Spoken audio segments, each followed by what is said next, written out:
Namaskar. नमस्कार। How are you all, my dearly beloved brothers and sisters, sons and daughters? मेरे प्यारे भाइयों बहनों बेटे बेटियों, आप सब आज कैसे हैं? I trust all of you are well and good by the grace of God. मैं विश्वास करता हूँ कि प्रभु की कृपा से आप सब बिल्कुल ठीक ठाक हैं। You must always remember one thing. आपको हमेशा एक बात याद रखनी है, The grace and mercies of God does not end. प्रभु की कृपा और अनुग्रह का अंत कभी नहीं होता, It is forever and ever. वो हमेशा के लिए बना रहता है। Amen. आमीन। My dearly beloved brothers and sisters, मेरे प्यारे भाइयों बहनों, when you look at the present situation in the world today, इस संसार में अभी जो हो रहा है, इस परिस्थिति को अगर आप देखें, we are reminded of one scripture in the Holy Bible. पवित्र शास्त्र का एक वचन हमको याद आता है। Now I saw when the Lamb opened one of the seals, and I heard one of the four living creatures saying with a voice like thunder, "Come and see." And I looked, and behold, a white horse. He who sat on it had a bow, and a crown was given to him, and he went out conquering and to conquer. मैंने देखा कि मेमने ने 7 मोहरों में से एक को खोला। तभी उन 4 प्राणियों में से एक को मैंने मेघ गर्जना जैसे स्वर में कहते हुए सुना, आ। जब मैंने दृष्टि उठाई तो पाया कि मेरे सामने एक सफेद घोड़ा था। घोड़े का सवार धनुष लिए हुए था। उसे विजय मुकुट पहनाया गया और वह विजय पाने के लिए विजय प्राप्त करता हुआ बाहर चला गया। We see something very terrible and frightening mentioned in the scriptures. इन वचनों में हम बहुत ही भयानक और बहुत ही खतरनाक बातों को देखते हैं। When the Lord Jesus Christ breaks a seal, जब प्रभु यीशु मसीह उस मोहर को तोड़ते हैं, something happens. कुछ हो जाता है। Then he breaks another seal. फिर वो एक और मोहर को तोड़ते हैं, Another event happens. एक और घटना घटती है। He goes on to break 7 seals. ऐसे एक एक करके वो 7 मोहरों को तोड़ते हैं। Many events happens one after another. एक के बाद एक कई घटनाएं घटती हैं। But I want to talk to you about particularly the first 4 seals. लेकिन आज मैं आपके साथ पहले 4 मोहरों के बारे में बांटना चाहता हूँ। When the first seal is broken, जब पहला मोहर तोड़ा जाता है, a white horse came forth. एक सफेद घोड़ा आगे आता है। And when the second seal was broken, जब दूसरा मोहर तोड़ा जाता है, a red horse came out. तो एक लाल घोड़ा आता है। And when the third seal was broken, जब तीसरा मोहर तोड़ा जाता है, a black horse came forth. एक काला घोड़ा आगे आता है। And when the fourth seal was broken, लेकिन जब चौथा मोहर तोड़ा जाता है, a pale horse came forth. एक पीला सा घोड़ा आगे आता है। When these 4 horses came forth, जब ये 4 घोड़े आगे आते हैं, terrible things happen in this world one after another. एक के बाद एक इस संसार में बहुत ही भयंकर बातें घटती हैं। You may now think of one thing. आप एक बात को अभी सोच सकते हैं, Why did the Lord Jesus Christ, who is a good and compassionate God, allow all this evil to come? प्रभु यीशु मसीह जो इतने अच्छे और दयालु प्रभु हैं, उन्होंने इस प्रकार की समस्या को इस संसार में आने के लिए क्यों दिया? Actually, He didn't allow that. वास्तव में ऐसे होने नहीं दिया। They are already evil, ready to be unleashed on this world by the evil ones. वो पहले से ही दुष्ट थे, इसलिए जो दुष्ट आत्माएं हैं उनके द्वारा उन्हें फिर से इस संसार में छोड़ दिया जाएगा। But God has been holding them back. लेकिन परमेश्वर ने उन्हें रोक कर रखा है। If you read in Revelation chapter 7, अगर आप प्रकाशित का वाक्य 7वां अध्याय पढ़ें, it tells us that 4 angels stood in 4 corners of the earth. वहाँ लिखा गया है कि 4 स्वर्गदूत पृथ्वी के 4 कोनों में खड़े थे And they were holding in their hands the winds. और हवा को अपने हाथों में पकड़े हुए थे। The winds were boisterously moving back and forth with great fierce anger and tempest all over the world. वो हवा बहुत ही तेजी से, बहुत ही क्रोध के साथ संसार के चारों ओर चल रहा था। But the angels were holding them back so that these winds will not unleash with great terror upon the earth. लेकिन इन स्वर्गदूतों ने उसे रोक रखा था ताकि वो इस संसार के लोगों पर कोई भी विनाश के काम नहीं लेकर आए। But there will come a time when they will be released. लेकिन ऐसा एक समय आएगा जब इन्हें छोड़ दिया जाएगा। Why? क्यों? because of the sins of men that's increasing on the lips and on the bounds.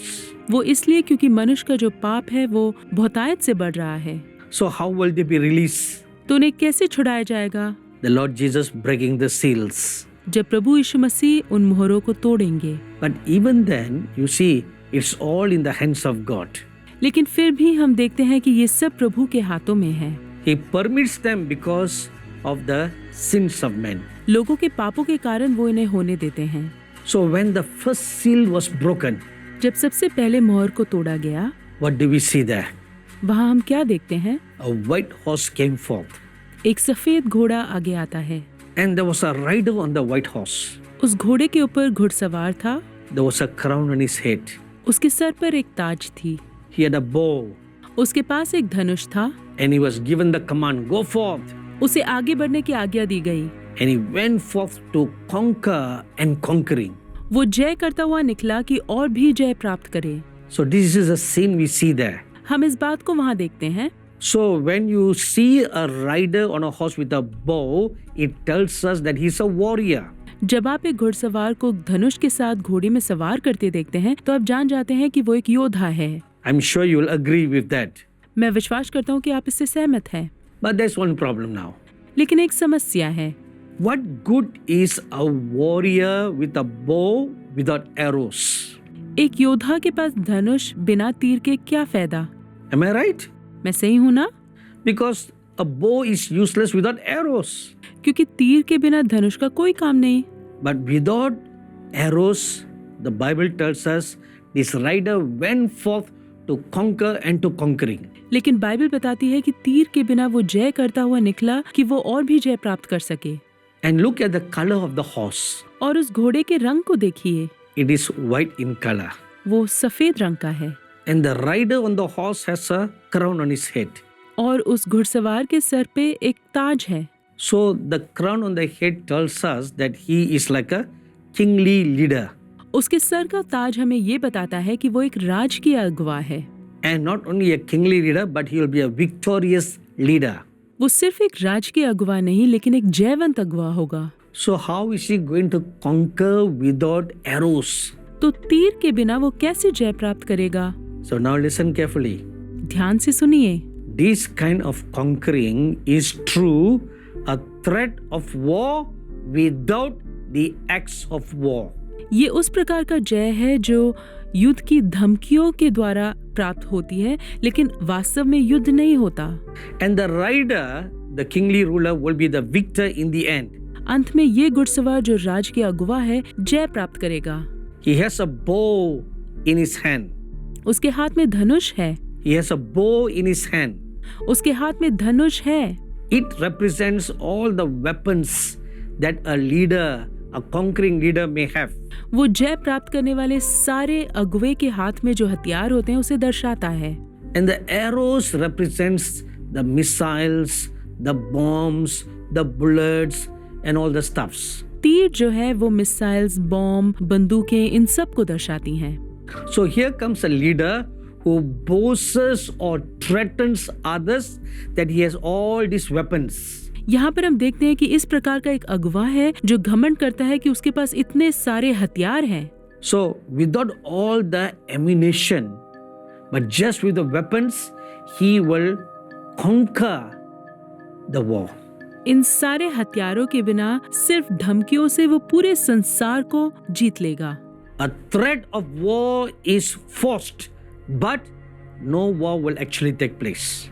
युद्ध की धमकी दी गई है लेकिन वास्तव में युद्ध नहीं होने वाला है। Using the threat of his mighty army, but without actual war, the leaders will get a victory. अपनी सेना के द्वारा अगुवे धमकी देकर जय प्राप्त करेंगे लेकिन वास्तव में कोई हमला नहीं करेंगे। My dearly beloved brothers and sisters, sons and daughters, मेरे प्यारे भाइयों बहनों बेटे बेटियों, the scriptures that I read to you were written 2000 years ago. ये वचन जो मैंने आपके लिए पढ़ा था वो 2000 साल से पहले लिखा गया था। But those prophetical words are now coming to pass in our days.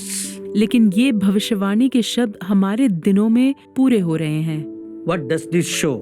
इससे हमें क्या पता चलता है? the Lord Jesus Christ is going to come back very soon. कि प्रभु यीशु मसीह बहुत ही जल्द वापस आने वाले हैं And you must get ready to meet him. और उनसे मिलने के लिए आपको तैयार होना है, Whether you believe on him or not, चाहे आप उन पर विश्वास करें या नहीं, that does not matter. इसका कोई मतलब नहीं है। But the fact is, he is coming again very soon. लेकिन हकीकत ये है कि वो बहुत ही जल्दी वापस आने वाले हैं। Are you ready to meet him? क्या आप उनसे मिलने के लिए तैयार हैं? You must repent and turn back from your wicked ways. आपको मन फिराना है और अपने दुष्कामों से मुड़ जाना है। The Lord Jesus Christ is the true living God. प्रभु यीशु मसीह ही सच्चे और जीवित प्रभु है And his kingdom is going to come back very soon. और उनका राज्य बहुत जल्द वापस आने वाला है। Are you ready? क्या आप तैयार हैं? I'm going to pray for you right now. अभी मैं आपके लिए प्रार्थना करूंगा। All of you, please get up from your chairs and kneel down. अपने कुर्सियों से उठकर घुटने टेकिए।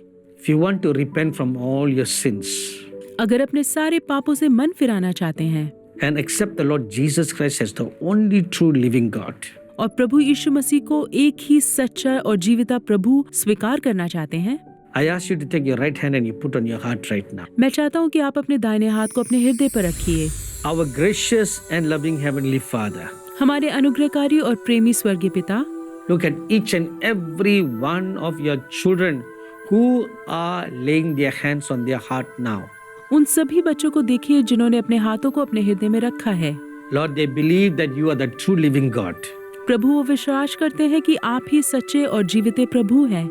They believe you died for their sins. वो विश्वास करते हैं कि आपने उनके पापों के लिए अपनी जान दी है। Now forgive them of their sins and wicked ways. उनके सारे पाप और अपराधों को माफ कर दीजिए।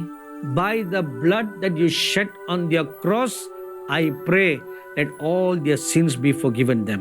उस लहू के द्वारा जो आपने क्रूस पर बहाया था, उनके सारे पापों को माफ कर दीजिए प्रभु। And by the water that came forth from your side on the cross, wash them clean from all their wickedness. और आपकी पसली से जो पानी निकल के आया था क्रूस पर, उसके द्वारा आप उनके सारे अपराधों से उनको धो दीजिए। Because they are accepting you as their Lord and Savior, और क्योंकि वो आपको अपने उद्धारकर्ता मान रहे हैं, give them the power to become your children right now. इसी वक्त उन्हें ये सामर्थ्य दीजिए कि वो आपके बच्चे बन सके। In the name of the Lord Jesus Christ, I bless them. प्रभु यीशु मसीह के नाम से मैं उन्हें आशीष देता हूँ। Amen. आमीन। My dearly beloved brothers and sisters, God has blessed you right now.